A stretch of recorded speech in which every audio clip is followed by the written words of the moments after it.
Okay, now next topic is acid rain. आप छोटी classes से पढ़ते आ रहे हो, 10th में भी आपने इस कंसेप्ट को अच्छे से पढ़ा है। मैं जस्ट आपको रिवाइज करवाती हूँ। Okay, acid rain, normal rain के अंदर जब एसिड ऐड हो जाता है इट बिकम्स एसिड रेन। उसकी डेफिनेशन हम बाद में बात करते हैं। सबसे पहले बात, जो रेन वाटर है उसकी पीएच कितनी होती है। जब नॉर्मल बारिश होती है तो उसकी पीएच कितनी होती है। मुझे पता है 10th के लिए सबने तैयारी की थी। It is 5.6। अब न्यूट्रल कब होती है पीएच? 7।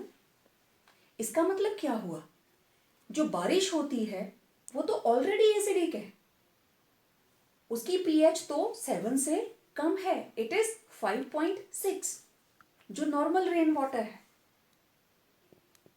अब इसकी पीएच 7 से नीचे क्यों आई?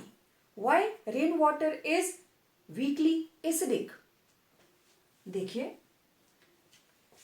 सबको पता है कि एसिड रेन के अंदर नाइट्रोजन और सल्फर के ऑक्साइड की वजह से एसिड्स बनते हैं, लेकिन ऐसा कौन सा कंपोनेंट है जो रेन वाटर को एसिडिक बना देता है, स्लाइटली एसिडिक बना देता है? That is carbon dioxide. हमारी एयर के अंदर उसकी क्वांटिटी काफी बढ़ चुकी है, हम डिटेल में डिस्कस कर चुके हैं। तो एयर के अंदर CO2 जब रेन वाटर के साथ जुड़ता है it forms H2CO3। This is called acid of carbon, carbonic acid. अब कोई भी एसिड है टूटता कैसे है? हाइड्रोजन अलग हो जाएंगी और ये बन गया कार्बोनेट आयन। और आपको पता है acidic nature is due to H positive ions. अब ये एसिड और कहां होता है? एक तो बारिश में हो गया क्योंकि CO2 एटमॉस्फेयर के अंदर है। ये कार्बोनिक एसिड आप लोग बड़े शौक से पीते हैं। Yes, cold drinks, Coke, Pepsi, Fanta, उसके अंदर क्या है? These are carbonated soft drinks. Carbonated water कहते हैं। प्योर सोडा भी आता है जिसमें कोई फ्लेवर नहीं डाला होता। वाटर के अंदर कार्बन डाइऑक्साइड प्रेशर के साथ भर दी जाती है and that becomes acidic. It attains some burning taste. तो carbonic acid is not good for health. तो बेटर है नींबू पानी पीजिए, शरबत पीजिए, घर की बनी चीजें पिए, और कोल्ड ड्रिंक जो मार्केट में कार्बोनेटेड वाटर आता है उसको अवॉइड करें। तो इस कार्बोनिक एसिड की वजह से जो रेन वाटर है इट इज स्लाइटली एसिडिक और उसकी पीएच कितनी हो जाती है? 5.6। अब रेन, एसिड रेन कब बनती है? जब पीएच 5.6 से भी नीचे आ जाएगी, when pH is less than 5.6। 5.6 तो नॉर्मल रेन का पीएच है। जब इससे नीचे आ जाएगी, 5.2 हो जाए, 4 हो जाए, 3 हो जाए, 3.5 हो जाए, इट बिकम्स एसिड रेन। ये क्वेश्चन आता है कि why normal rain water is slightly acidic and when it becomes acid rain? तो जब उसकी पीएच 5.6 से नीचे आ जाएगी it will become acid rain. अब एसिड रेन के अंदर किसके ऑक्साइड्स हैं जिसकी वजह से एसिड बन जाते हैं? तो due to oxides of nitrogen and sulphur, NO2 and SO2। Nitrogen का NO2, सल्फर का SO2 क्या बन जाता है? NO2 से क्या बन जाएगा? Nitric acid. चलो मैं इसके नीचे लिख देती हूँ, वो ज्यादा बेटर रहेगा। NO2 से क्या बन जाएगा? Nitric acid. और SO2 से क्या बन जाएगा? Sulphuric acid. अब ऐसा नहीं है कि हर जगह भी दोनों इकट्ठे ही होंगे। डिपेंड करता है कि किस एरिया में कौन सी इंडस्ट्री है। क्या वहां पे कोई खाद बनाने की फैक्ट्री है? खाद बनाने की फैक्ट्री है तो वहां पे नाइट्रोजनस कंपाउंड्स होंगे। क्या वहां पे कोई पेपर इंडस्ट्री है? पेपर इंडस्ट्री है तो वहां से H2S गैस निकलेगी जो एकदम से ऑक्सीडाइज होगी और SO2 बना लेगी। तो NO2 एयर में से ऑक्सीजन लेती है, बारिश में से पानी लेती है और क्या बना देती है, नाइट्रिक एसिड। अब ये तो था NO2 का। अब देखें SO2 क्या करती है, SO2 ऑक्सीडेशन करके बनाती है SO3 और SO3 जब वाटर के साथ कंबाइन करती है इट बिकम्स H2SO4। तो ये दोनों ही एसिड जब रेन वाटर के अंदर मिक्स हो जाते हैं, चाहे अकेले अकेले हो चाहे दोनों इकट्ठे हों, दे फॉर्म्स एसिड रेन। क्यों? क्योंकि इसमें से भी H पॉजिटिव आएंगे, इसमें से भी H पॉजिटिव आएंगे। H पॉजिटिव आइंस की कंसेंट्रेशन बढ़ गई, कार्बोनिक एसिड पहले से ही है तो इनकी वजह से H आइंस की कंसेंट्रेशन बढ़ गई। H आइंस की कंसेंट्रेशन बढ़ेगी तो pH घटेगी, क्योंकि pH जितनी कम होगी एसिडिक नेचर उतनी ही ज्यादा होगी। तो अब एसिड रेन के हार्मफुल इफेक्ट्स क्या हैं? एसिड रेन की वजह से जो आपको बार बार पेपर में पूछा जाता है कि ताजमहल क्यों खराब हो रहा है, ताजमहल का जो मार्बल है it is being deteriorated due to the presence of oxides of sulphur and nitrogen in the environment surrounding Taj Mahal in the city of Agra. तो बिल्डिंग्स, मॉन्यूमेंट्स, सब कुछ इसमें आ जाता है मेड अप ऑफ मार्बल। तो मार्बल या लाइमस्टोन, इनके जितने भी बिल्डिंग्स हैं, मॉन्यूमेंट्स हैं, इनके ऊपर जब एसिड रेन गिरती है what happens, they get corroded. और आपको एग्जांपल भी याद होगी, मैं पहले बता चुकी हूं आपको, ये बन जाता है calcium sulphate, carbon dioxide is released and water. तो मार्बल खराब होना शुरू हो जाता है, कोरोड होना शुरू हो जाता है। देन एसिड रेन अगर प्लांट्स के ऊपर गिरती है तो प्लांट्स की लीव्स खराब होंगी, प्लांट्स की ग्रोथ हेल्ड अप होगी, उसका भी नुकसान होगा। अगर सॉइल के ऊपर गिरती है, सॉइल की क्वालिटी खराब करती है, ठीक है। और अगर ये लेक के वाटर के अंदर जाती है, फ्रेश वाटर कोई लेक है उसके अंदर मिक्स हो जाती है, तो लेक के अंदर aquatic life it will be highly affected. अगर उसमें फिश हैं, फ्रॉग्स हैं, जो भी उसमें एनिमल्स होंगे वो तो नॉर्मल वाटर के अंदर रहना सीखे होते हैं और उसमें जब एसिड मिक्स हो जाएगा it will be hazardous for them. तो एसिड रेन आप लोगों ने अच्छे से समझ ली होगी। Next, ozone layer depletion.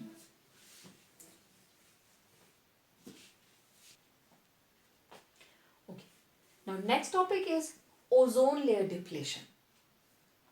आपको ये question what is ozone hole, what is ozone layer depletion किसी भी तरीके से आ सकता है, तो आपको पूरा कंसेप्ट पता होना चाहिए ओजोन लेयर डिप्लीशन है क्या।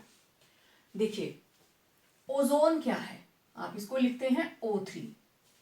It is an allotrope of oxygen.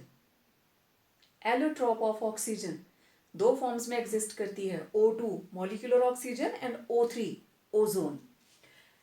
कहाँ है ये? अर्थ से हम ऊपर की तरफ को जाएं ऑल्टीट्यूड पे तो 15 to 25 किलोमीटर्स के बीच ओजोन का ब्लैंकेट है।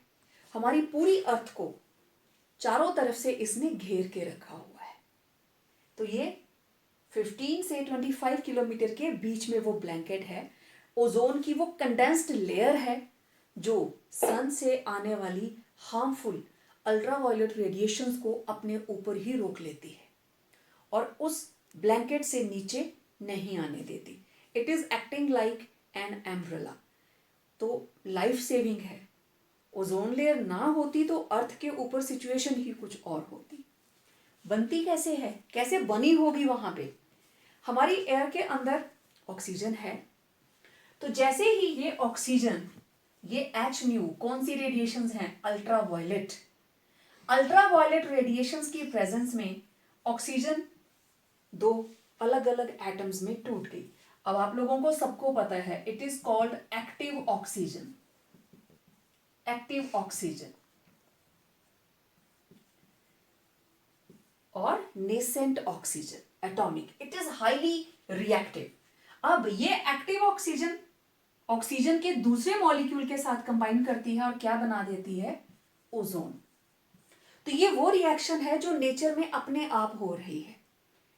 जब लाइफ स्टार्ट भी नहीं हुई थी ये रिएक्शन तब से चल रही है, और ऐसा नहीं है कि आज ये रिएक्शन नहीं हो रही या अभी ये रिएक्शन नहीं हो रही, ये रिएक्शन चलती ही रहती है।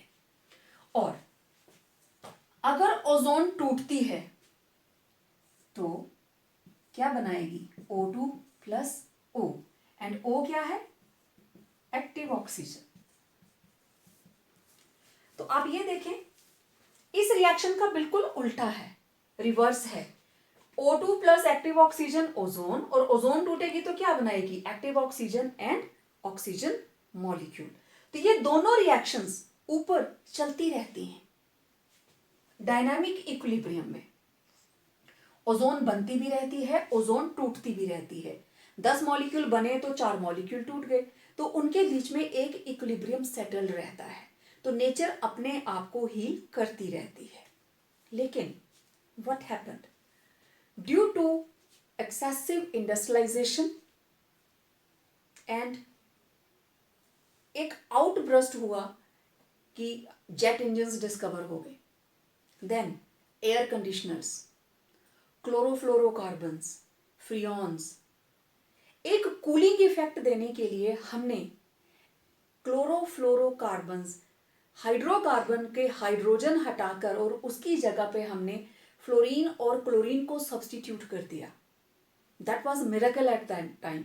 लेकिन जैसे जैसे इसका यूज बढ़ता गया, एयर के अंदर एरोसोल्स की क्वांटिटी बढ़ती गई। जितना भी हमारे एरोप्लेन्स के अंदर, जेट्स के अंदर फ्यूल भरा जाता है, वो भी आफ्टर कंबशन एनवायरनमेंट के अंदर इसी तरह के एरोसोल्स को थ्रो करते हैं। तो अल्टीमेटली ये कहाँ जाएंगे, स्ट्रेटोस्फीयर के अंदर। ओजोन लेयर आप सबको पता है स्ट्रेटोस्फीयर के अंदर होती है, और वहां जाकर ये किस तरीके से रिएक्ट करते हैं ओजोन लेयर के साथ।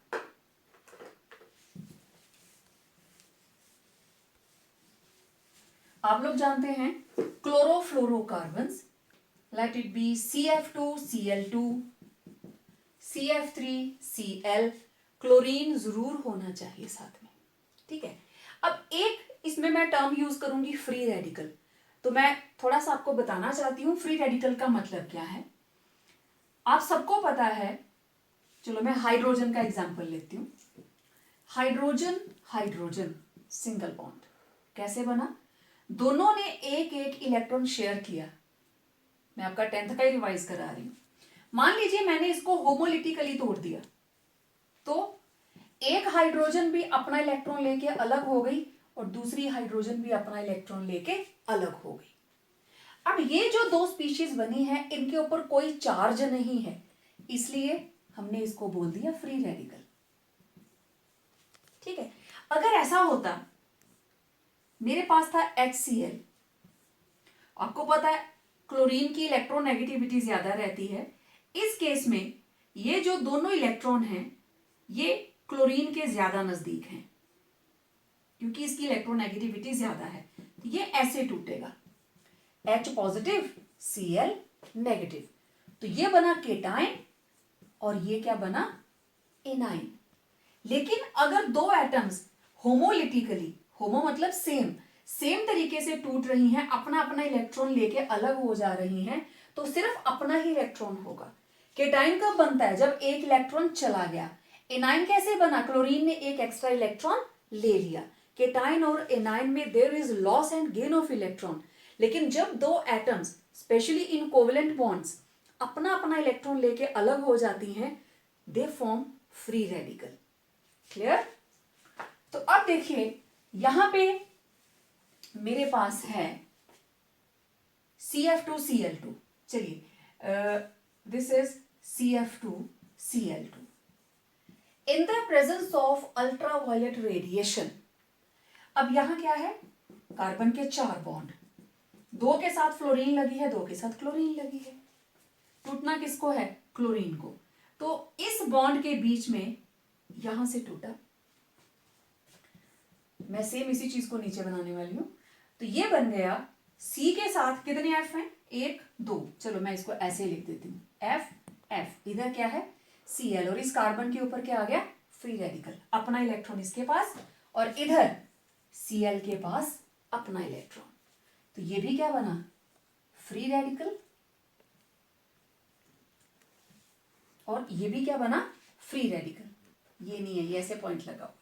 अब देखो, इसको अगर मैं इस चीज को क्लोज करके लिखूं तो सी एफ के साथ, सी के साथ 2 एफ और 1 सी एल रह गया, और कार्बन के ऊपर फ्री रेडिकल, और इधर सी एल के ऊपर फ्री रेडिकल। ये मैंने आपको एक्सपेंडेड फॉर्म में लिख के बता दिया। CF2 Cl2, टोटल 4 कार्बन के, जब भी आप वैलेंसी कंप्लीट करते हैं 4 आप बॉन्ड्स बनाएंगे, 1 2 3 4, 2 फ्लोरीन्स और 2 क्लोरीन्स।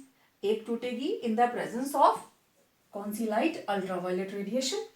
तो ये क्लोरोफ्लोरोकार्बन, क्लोरीन अपना इलेक्ट्रॉन लेके अलग हो गई, और ये वाले कार्बन के ऊपर अपना फ्री रेडिकल। तो इसको क्लोज करके कर दिया CF2Cl। अच्छा, अब मैं इसको डायरेक्ट लिख देती हूं, CF3Cl, अगेन अल्ट्रावायलेट रेडिएशन, ये बन जाएगा CF3 free radical plus Cl free radical. और काम इसने करना है, इसने काम करना है। कैसे? ये रही ओजोन, ये रहा क्लोरीन का फ्री रेडिकल।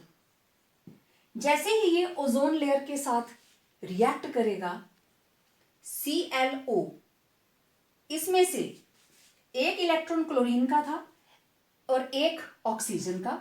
अब ये पूरे का पूरा मॉलिक्यूल बन गया फ्री रेडिकल, और molecular oxygen is released. Next, अब ये वाला जो फ्री रेडिकल बना, ये एक्टिव ऑक्सीजन के साथ रिएक्ट करके ये दोनों जुड़ेंगे तो क्या बन जाएगा? O2। ये दोनों ने मिलकर बना लिया O2, और क्लोरीन के पास क्या रह गया? Free radical.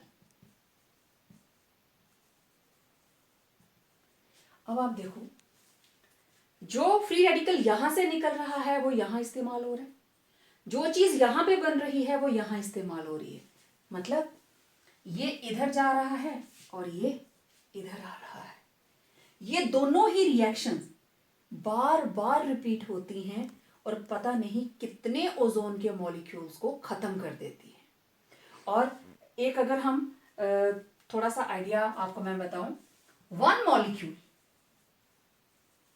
CFC का एक molecule equal to 1 lakh ozone molecules. ये एक मॉलिक्यूल है, इसमें से सिर्फ एक Cl फ्री रेडिकल निकला, और उस एक फ्री रेडिकल की वजह से 1 lakh molecule of ozone are destroyed. तो आप अंदाजा लगा सकते हैं कि ये क्लोरोफ्लोरोकार्बन्स कितने ज्यादा हानिकारक हैं। हमें एयर कंडीशनर्स कम यूज करने चाहिए। रेफ्रिजरेशन वाली जितनी भी चीजें हैं वो सारी की सारी CFCs को रिलीज करती हैं।